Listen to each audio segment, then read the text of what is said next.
Good morning, good afternoon, good evening, folks. Michael Zuber, one rental at a time. It is Thursday. You know what that means. Mr. Jonathan Twombly is back. How you doing, sir? I'm doing well, Michael. How are you today? I'm doing great. This is going to be a fun conversation. This is something I have done a lot of, but never to the scale that you have. So I thought we should talk about the keys to raising private money. Mhm. So when you think about that concept, what are some of the keys that have been important to you? Well, listen, I mean, the key to raising money is having a list of investors to go to raise money from. Right? That is like the essential thing that you need to have. Okay. Now, one of the worst things ever said by a guru in the multifamily space, and it has been repeated over and over and over again, Oh no. is if you find a good deal, the money will find you. I know. Yeah, I've heard that a few times. Yeah. Yeah. And Uh, that is absolutely not true. And I can tell you from personal experience that it is not true. Mm. So finding a good deal is half of it, but you need to have somebody to show the deal to, or you're not going to raise money. So the money will find you if you have a list of investors, but don't expect to like find a deal with no list and then think you're going to raise money for it because it's a great deal, right?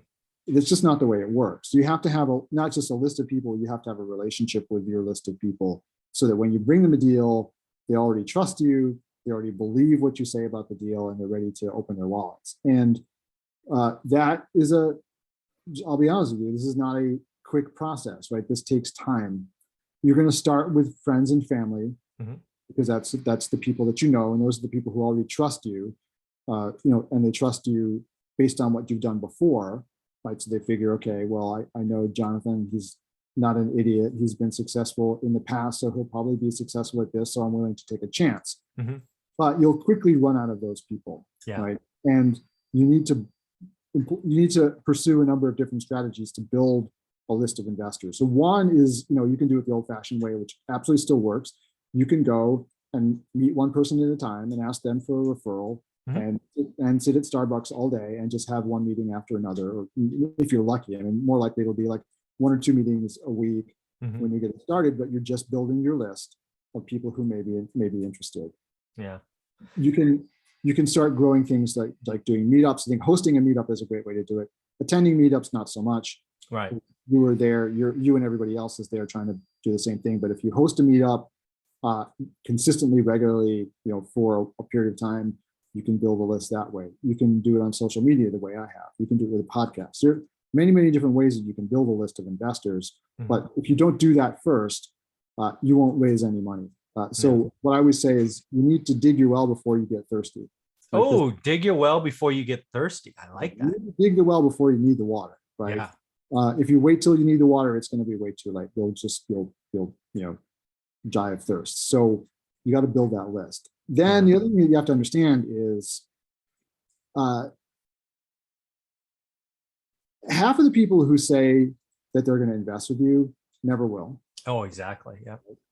And then of the remaining half of the people at any given time, like only 10% of them are going to be either interested in the deal or have the funds available or not distracted by something else. Right. Like I can't tell you how many times somebody who came to me and they're like, oh, please put me in your next deal. Please put me in your next deal. Please put me in your next deal. And I show them a deal. They're like, I just decided to buy a house. Or, college tuition or college tuition. Or, I just invested in someone else's deal, right? Or whatever it is. So your list has to be basically 10 times the size of the amount of money, if everyone, I like that.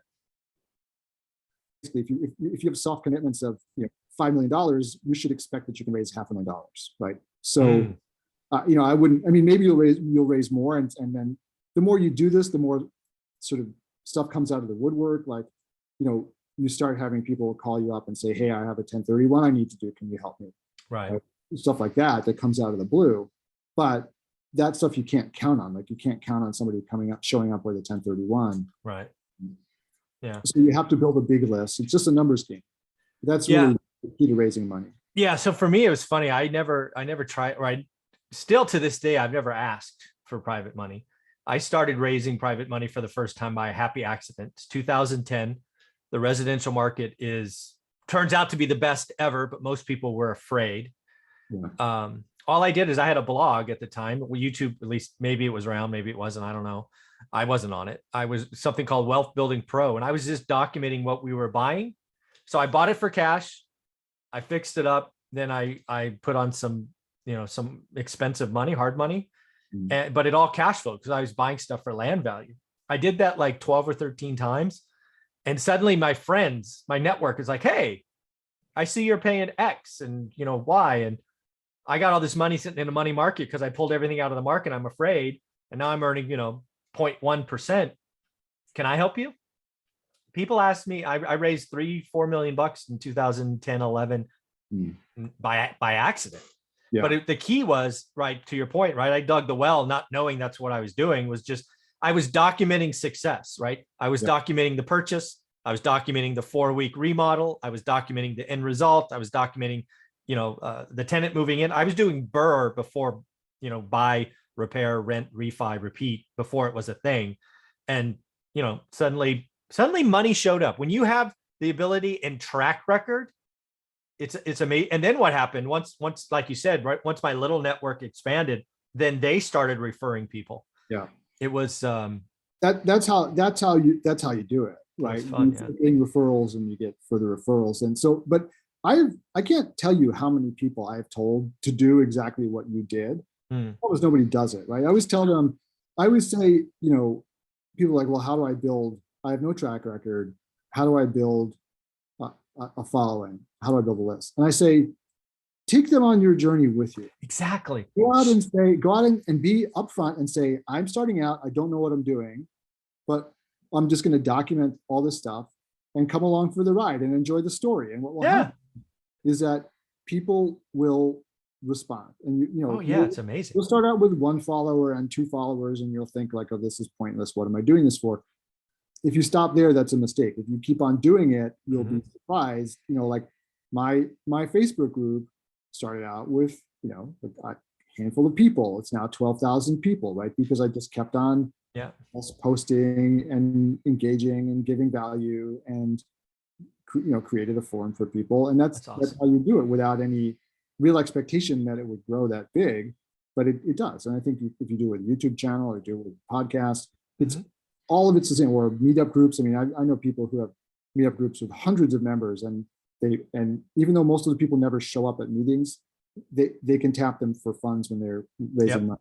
And but the key to any of this, as you've proved, as I've proved, the key to it is consistency over time. Consistency and caring. Just document your process. You don't know in the beginning, tell them you don't know. Yeah. But then just get better. Yeah. Pretty cool. Well, Jonathan, how can people follow you? Because they need to join this amazing group of 12,000 friends. So come join me and 12,000 of my closest buddies, including Michael. Yes. Facebook in the multifamily investment community. There are certain questions you have to answer when you come in, just because I don't want people spamming and stuff like that. So unfortunately, Facebook only shows them to you if you come on a computer. So please log in the first time on a computer. And then after that, you can always use your phone. But multifamily investment community. Very cool. If you'd like to invest with me, please Google Two Bridges Asset Management, LLC, and you'll pop right up. And please fill out our investor form and we'll be in touch. Very cool. Thanks, Jonathan. Absolutely.